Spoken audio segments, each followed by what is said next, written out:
Fala aí pessoal, tudo bem? Muito bem-vindos à primeira resenha do canal Trecho do Dia. E para iniciar a nossa série de resenhas que vão acontecer uma vez por semana, nós vamos começar falando do livro Lucília, do escritor brasileiro José de Alencar, beleza? Bom, vamos contextualizar primeiramente a história, tá? A história acontece no Rio de Janeiro, no século XIX. Tá? Lucília é um livro que pertence a uma escola literária chamada Romantismo e ela é eivada de uma discreta, mas profunda crítica social da sociedade burguesa carioca da época, ok?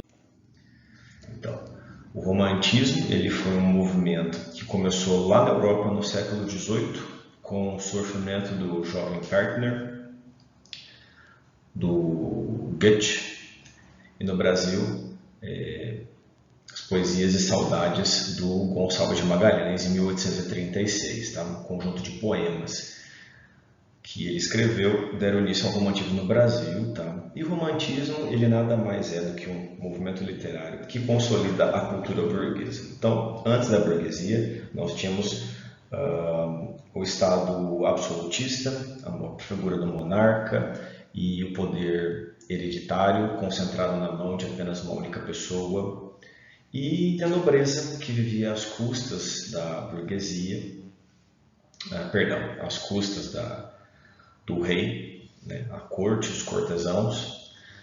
Porém, com o desenvolvimento do capitalismo, a burguesia enriqueceu através do comércio e reivindicou para si o poder na França, né, como mostra essa imagem aí, a liberdade, o espírito da Revolução Francesa.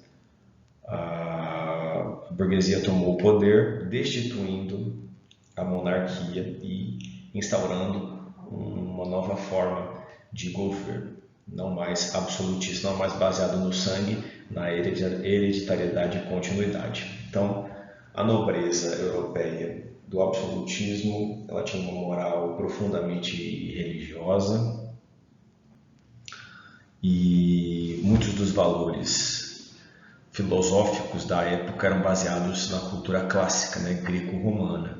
Porém, com a ascensão da burguesia ao poder, novos ideais começaram a ser instaurados. Então, o pensamento religioso, a moral religiosa, ela perdeu parte de sua influência e a cultura burguesa, ela se popularizou, entrou em contato com os hábitos da burguesia, que até então era marginalizada, vivia à margem da sociedade, e valores como o nacionalismo e o individualismo e a idealização do amor, da mulher e do sofrimento passaram a ser muito importantes nas diretrizes, né, do pensamento cultural, da cultura da época.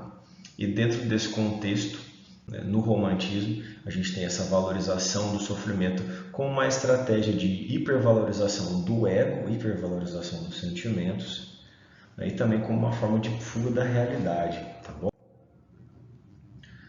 E o José de Alencar, né, aqui, a história é escrita no Rio de Janeiro, baseado na sociedade carioca do século XIX, meados do século XIX. José de Alencar ele é o maior expoente, né, da prosa do romantismo no Brasil da época, tá? Então ele escreveu contos baseados, histórias, né? Contos não, mas romances do romantismo mitológicos, no contexto rural e no contexto urbano, né? Dentre eles, Lucília, né? Uma das suas maiores obras, mais famosas até então. Então, a história basicamente gira em torno de Lucília, né, que é o diminutivo, um apelido aí para Lúcia, e Paulo. Então, Lúcia era uma meretriz, né, uma prostituta, uma rica prostituta, uma rica cortesã, que frequentava as mais altas cortes aí cariocas, lembrando que o Brasil era uma monarquia nesse momento. Então, um homem por nome Sá, amigo de Paulo, apresenta Paulo a Lucília. E Paulo se apaixona perdidamente por ela desde a primeira vez que eles se encontraram. Porém, Paulo ele passa a viver internamente um conflito muito grande.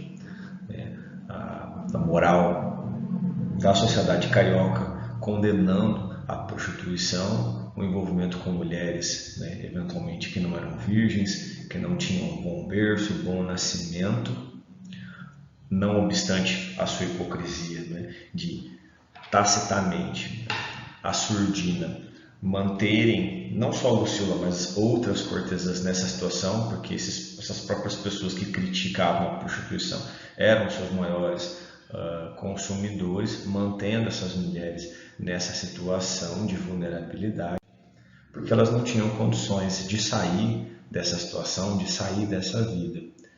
E causando assim, né, um ciclo vicioso, né, de manutenção dessa miséria. Porém, a Lucila ela passa a corresponder o amor do Paulo e eles decidem ter um relacionamento, porém esse relacionamento, devido a toda a situação do Lucila ser uma meretriz, uma prostituta, esse relacionamento é muito cheio de idas e vindas, então eles enfrentam uma série de voltas, brigas, discussões, desentendimentos, culminando aí com a fuga, né? Lucila decide sair do Rio de Janeiro e ir para a casa da irmã Ana no interior. E Paulo, apaixonado por Lucila, não desiste do seu amor por ela e vai atrás dela. Encontrando Lucila na casa da irmã, Lucila então percebe a correspondência do amor de Paulo, percebe que o amor deles é verdadeiro, decide contar a forma triste como se tornou prostituto, que acaba sendo a realidade de todas as garotas que acabam entrando nessa vida, e descobre enfim que está grávida de Paulo. E a essa altura da história, eles, uma vez deixando todas as cartas na manga, deixando todas as histórias a limpo um do outro, que eles poderiam enfim viver esse romance, Lucila padece de uma grave doença na gravidez e não consegue levar a gestação adiante, falecendo, e o filho deles falecendo juntos, né? Inclusive, Lucila, num dos trechos, conta que seu filho vai ter o corpo da própria mãe como tumba. Infelizmente, Lucila sucumbe à doença e os dois falecem. Porém, Paulo acaba, de certa forma, feliz, conformado porque teve seu amor por Lucila correspondido, porém dentro da ótica, dentro da visão romantista, esse era um amor impossível, cuja doença acabou impedindo que ele fosse consumado. Não há um final feliz, e sim a separação de ambos devido à doença e morte de Lucila. Então é um dos livros mais importantes da prosa romântica no Brasil, e eu super recomendo que vocês leiam, inclusive porque muitas vezes o livro também pode ser tema de vestibular. Então espero que vocês tenham gostado dessa resenha e nos encontramos numa próxima oportunidade. Um abraço a todos e até a próxima.